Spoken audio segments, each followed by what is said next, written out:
And for this episode po, ipiflex ko sa inyo ang room ng D1 Hotel dito po sa Hadiay, Songkhla, Thailand.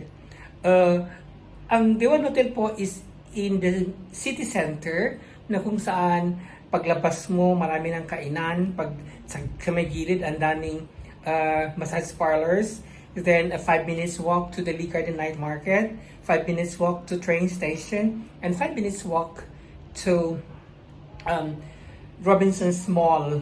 Okay? So, very, very accessible talaga ang D1 Hotel. Tapos, at this moment po, ipiflex ko sa inyo yung room nila. Yung room nila is really very nice, very clean. Makita ko talagang comfy na comfy ang bed, ang pillow, at saka yung aircon, ang lamig. Actually, ang room natin nakuha ko lang ng in the mag-walk-in ka talaga is 900 baht, but nakuha ko ito kasi nga po nagkakaroon ako ng apps, trip.com. Nakuha ko siya ng 369 baht. Okay. So, kung wala pa kayong apps dyan ng trip.com, mag-download na kayo. Malaki kasi yung binigay ng discount sa akin kasi nga Diamond Team member na ako. So, ang dami ko na booking na hotel, booking na aeroplano. So, ang laki ng points na binigay niya sa akin. So, what are you waiting for? Mag-download na kayo ng trip.com, okay? Check. Makaka-receive din kayo ng reward katulad sa akin. So, i-flex ko yung room nila, ang room ng D1 Hotel dito po sa Hadiay, Songkhla, Thailand. Okay po? So, please keep watching. Thank you! Tara, mag-room tour na tayo.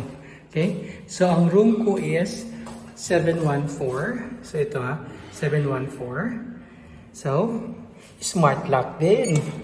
Okay, pasok. Okay. Lagay natin yan dito. Yan, umilaw na siya. We will close the door. Ayan, smart lock siya, di ba? Ilalak natin yan.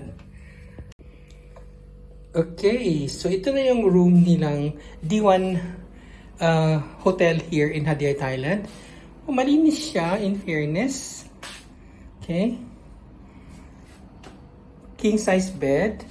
Maliit lang ang room. Siyempre ako lang naman isa. Pero maganda. Meron siyang sofa. Then, isang may telepono dito na connected. May saksakan sila doon. Dim lang siya. Okay. Maliit lang kanyang room. Maliit lang pero malinis. Yan.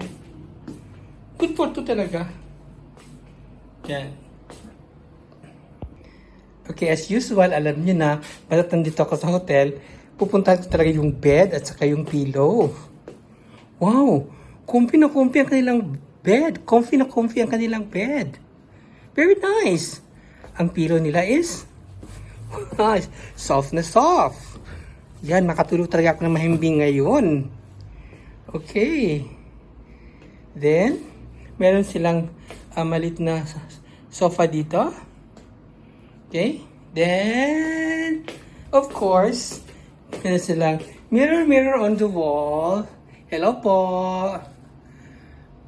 Tapos, meron silang libreng tubig, dalawa, kape, meron silang kettle. Yan. Okay. Of course, may towel sila at saka face towel. Yan, dalawa.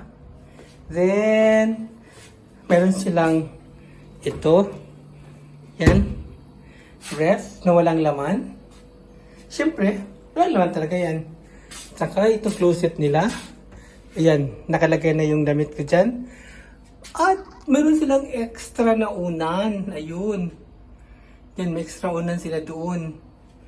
So, okay na rin siya. So, ito ang kabuuan ng room ng D1 Hotel dito po sa Hadiay, Songkhla, Thailand. Malinis, maliit siya, malinis.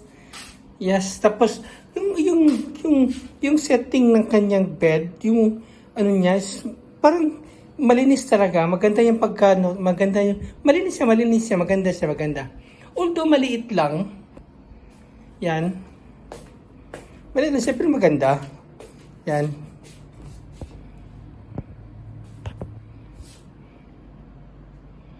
Okay. Okay then, we will go to the toilet. Ito yung toilet niya. Yan. Okay. Maganda, malinis yung toilet niya. Malinis siya. Yan. Meron siyang, of course, toilet bowl. Saka, meron siya shower curtain. Nandun yung kaniyang hot and cold.